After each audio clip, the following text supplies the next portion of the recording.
طبیعت تو غم میں گھبرائے تو طیبہ یاد کر لینا، تو طیبہ یاد کر لینا۔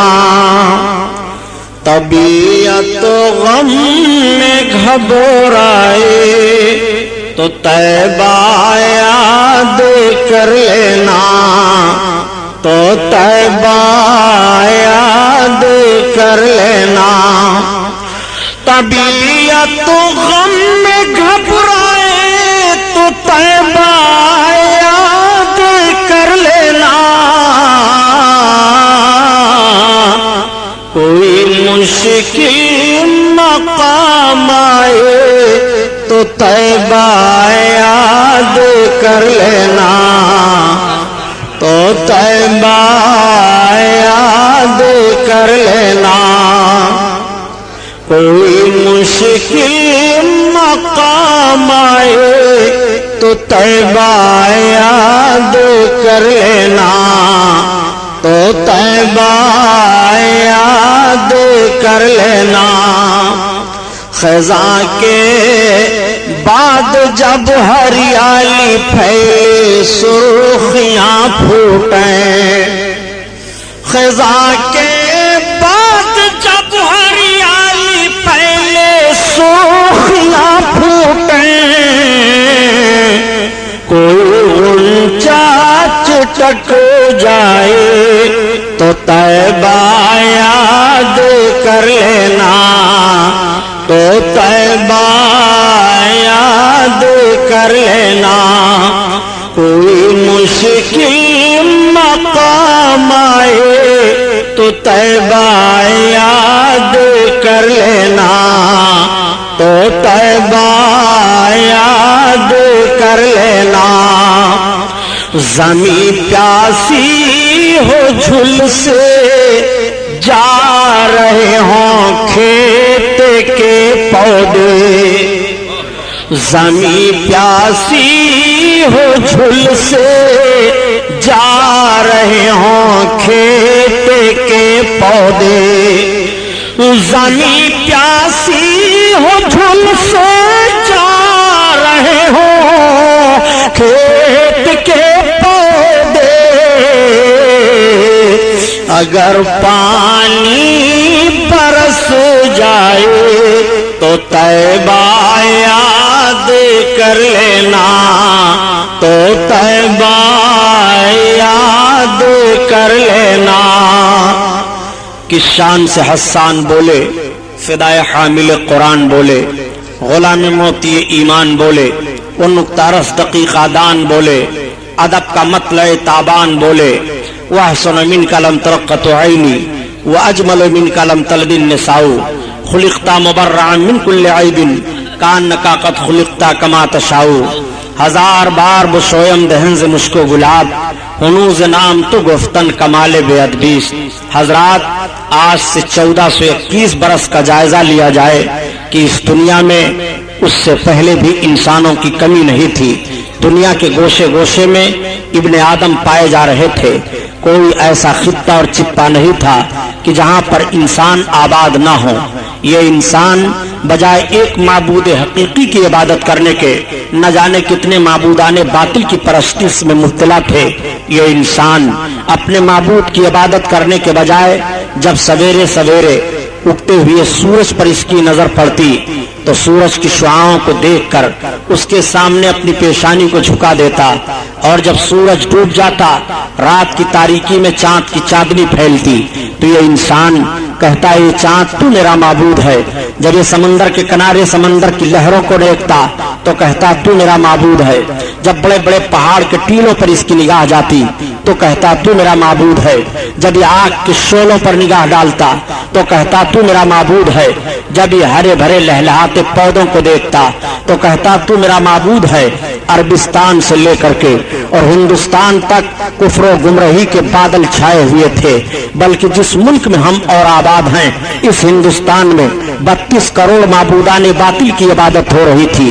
कंकर, पत्थर, मक्खी, मच्छर, पेड़ पौधे, हवा, फिजा, इन सब को माबूद माना जा रहा था। माज़अल्लाह, ये इंसान अपने माबूद की इबादत करने के बजाय इबादत के मामलों में इतना ज़हन फिक्र एतकाद की बुनियाद पर गिर चुका था, अखलाकी तौर पर इंसान इतना गिरा हुआ था कि जिस हिंदुस्तान में हम और आबाद हैं, इस हिंदुस्तान में सगी बहनों के साथ शादियां की जा रही थी, बच्चियों का भेंट चढ़ाया जा रहा था, लड़कियां दरियाओं में डाली जा रही थी। जवान लड़की का शौहर मर जाता तो उसे दूसरी शादी करने की इजाजत नहीं थी, बल्कि उसके शौहर की चिता पर उसको या तो जल भून करके भस्म हो जाना था, और या अगर वो जिंदा रहना चाहती तो एक मकान में उसे कैद कर दिया जाता। वो मकान में 6 महीना तक कैद रहती, जरूरियात जिंदगी उसके लिए वहीं पेश किए जाते। अगर जिंदा निकलती तो उसके चेहरे पर कालिक लगा करके जानवरों पर बैठा करके उसे घुमाया जाता, और ये ज़हन फिक्र देने की कोशिश की जाती कि ये मनहूस लड़की थी। इस हिंदुस्तान का वो रवाज था। और अरबिस्तान का हाल तो ये था कि बाज कबीलों में बच्चियों की पैदाइश को बहुत मनहूस समझा जाता था।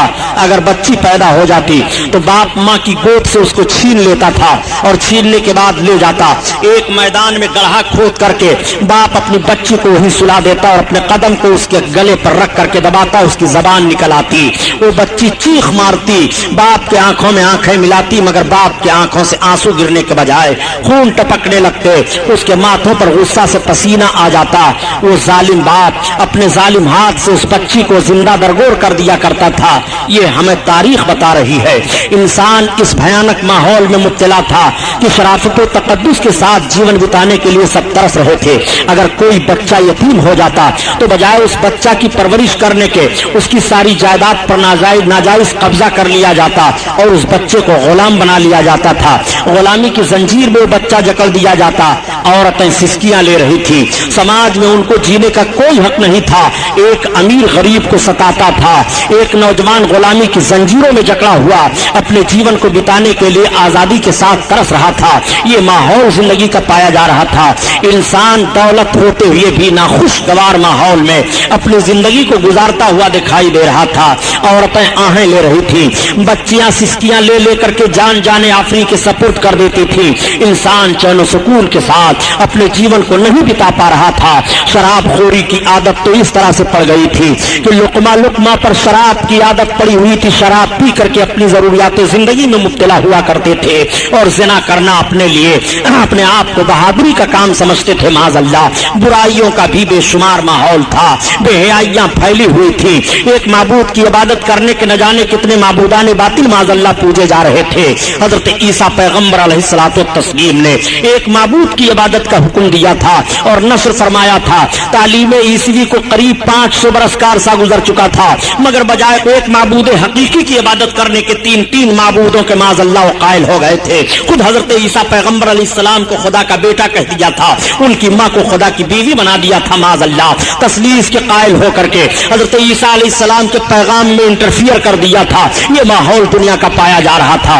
अल्लाह ताला ने अपने बंदों पर करम फरमाया और अपने आखिरी पैगंबर हुजूर मोहम्मदुर रसूलुल्लाह सल्लल्लाहु तआला अलैहि वसल्लम को अरब देश में मक्का की सरजमीन पर खानदान कुरैश में हजरत अब्दुल मुत्तलिब के घर हजरत आमना खातून रदी अल्लाह ताला अन्हा के बतने अक़दस से इस दुनिया में मबऊस फरमाया। जब मेरे आका इस दुनिया में तुलूए इजलाल फरमाते हैं, नबी कौनैन सल्लल्लाहु अलैहि वसल्लम की आमद व सआदत होती है, मक्का के लोग हैरान रह जाते हैं उस सुबह को देखने के बाद। मेरे आका इस दुनिया में सुबह सवेरे तशरीफ लाए, दोशंबा का दिन था, और जब नबी सवेरे तशरीफ लाते हैं तो अक्ल ने एक सवाल किया, आखिर पैगंबर इस्लाम सवेरे सवेरे क्यों आए, मुकम्मल दिन के उजाले में क्यों नहीं आए, या मुकम्मल रात के अंधेरे में क्यों नहीं आए? तो फौरन अक्ल ने जवाब दिया, सुनो, अगर पैगंबर इस्लाम मुकम्मल रात के अंधेरे में आते तो रात चैलेंज कर देती है, दिन तेरी कोई हकीकत नहीं है। पैगंबर इस्लाम हमने तशरीफ लाए हैं, और अगर दिन के मुकम्मल उजाले में मेरे आका तशरीफ लाते तो दिन का मुकम्मल उजाला चैलेंज कर देता, ये रात तेरी कोई हकीकत नहीं है।